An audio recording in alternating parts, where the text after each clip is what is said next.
Welcome to the Explainer. I am so glad you're here because today we are diving into something almost every homeowner faces at some point, but honestly, very few actually know how to tackle. We're talking about staircase and basement flooring upgrades. We've done the digging, and together we're going to unpack the closely guarded secrets of the trade. We'll be looking at everything from the totally invisible materials beneath your feet to those stunning finishing touches that make a house feel like a high-end premium home. Right, let's kick things off with a really simple question. When you look at a beautifully designed home, is the perfect staircase just about that gorgeous fabric you can see? Or is it actually about the hidden mechanics going on underneath? Is it all visual appeal, or is it the structural support that truly matters? Well, to figure that out, we are going to break this explainer down into 4 key areas today. Number 1, the hidden foundation of carpet padding. Number 2, how to choose your stair runner materials.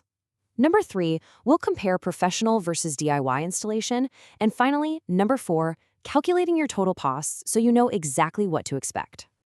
Okay, jumping right into part 1, the hidden foundation, which is all about your carpet padding. So there is this fantastic insider secret from a professional flooring installer over on Reddit that you absolutely have to hear. They literally compare cheap pad to trying to cut Kleenex when installing. Upgrading your pad is an incredibly cheap thing to do, but it can make even a really affordable, budget-friendly carpet feel like an absolute luxury underfoot.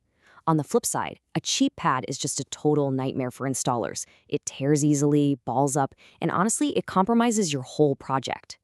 Now, if you're looking at covering basement concrete floors, you're gonna want to stick to industry-standard materials.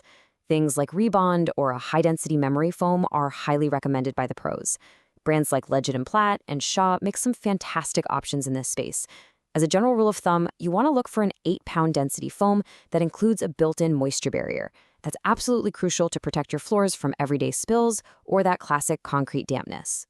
And this brings us to a massive flooring myth we really need to bust right now. You might think thick padding is always better, right? Well, while a nice, thick 8-pound padding is absolutely great for concrete basements, fun fact, a 10-pound pad is actually considered way too firm to walk on by most installers, you want the exact opposite for your stair runners. You actually need the thinnest rubber or felt pad possible, something like a 32-ounce felt. Why? Because a thick pad on stairs is super unwieldy. It prevents the carpet from wrapping cleanly around the stair nose, and it can literally become a tripping hazard. Moving right along to part 2. Choosing your actual stair runner materials. If your house is anything like mine, it gets a lot of daily foot traffic, and you definitely want to avoid your brand new runner crushing and looking worn out after just a few months. To stop that from happening, you should really look into a flat weave construction. Because flat weave has zero raised pile, it won't flatten out over time. Plus, it gives you this incredibly precise, tight fit against each individual tread and riser, completely eliminating any of those weird spongy air pockets. So it all boils down to choosing the right fiber for your specific lifestyle. Wool is widely considered the absolute gold standard in the industry. It naturally bounces back from heavy foot traffic, offers amazing acoustic sound dampening, is naturally flame retardant, and get this, it even contains lanolin, which naturally repels soil. On the other hand, if you've got a messy house, synthetics like nylon and polypropylene are going to be your best friend. They are incredibly strong, highly stain-resistant, great for humidity, and a whole lot kinder on your wallet. But hey, maybe you're going for that gorgeous, coastal, organic vibe. In that case, plant fibers like sisal and jute are simply stunning, and they add so much tactile texture. Just keep in mind, and this is a big one, these fibers, especially jute, act like a sponge. They absorb moisture quickly, and they stain very easily. So they're strictly recommended for low-traffic, highly decorative staircases. Definitely not the main family thoroughfare.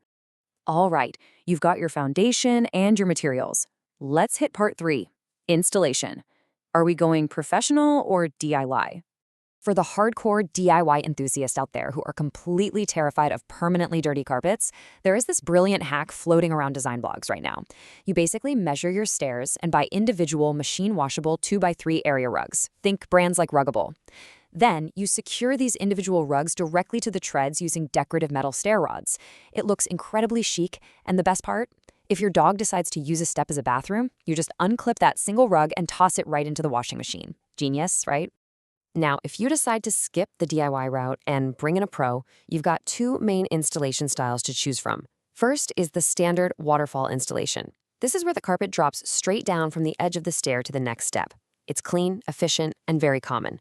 But if you want that premium, highly tailored aesthetic, you need to ask for a Hollywood installation. This is where the carpet is wrapped super tightly and stapled precisely under the contour of the stair nose.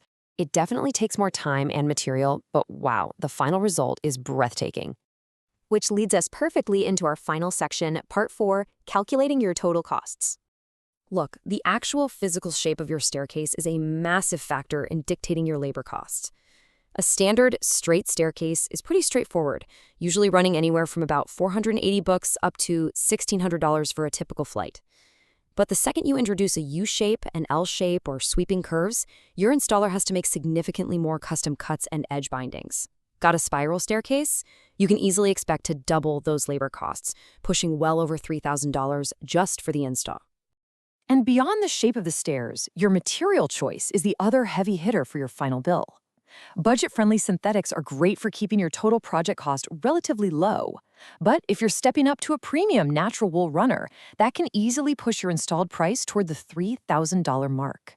And if you're dreaming of custom Persian styles, you're looking at even higher numbers, upwards of $5,000. Now, I really want you to focus on this specific number, 75 cents to $1.75. That is the average cost per square foot for adding high-quality padding underneath your runner. When you think about how much comfort, safety, and longevity it actually adds to your expensive carpet, it is without a doubt the most affordable luxury in the entire project. Seriously, whatever you do, never skimp on the pad. Finally, we have to talk about the hidden realities of flooring, the sneaky costs. For instance, contractors are going to charge you to remove your old material. That's usually $7 to $10 a step, but it can jump up to $25 a step if that old carpet was glued down. You've also got to factor in the extra labor for binding the edges of custom runners so they don't fray, the extra material you'll need for any flat landings, and of course the cost of decorative hardware like those metal stair rods if you go that route. So, armed with all this fantastic insider knowledge, from picking the absolute perfect unsung foundation padding to selecting the right resilient fibers, all the way to accurately predicting your final price tag, what is your next move? How will you take that first step toward transforming your home's foundation? Are you going to try out that clever DIY washable rug hack, or are you fully ready to invest in a gorgeous Hollywood-wrapped wool masterpiece? The perfect step is entirely up to you. Thanks so much for joining me on this explainer, and happy designing!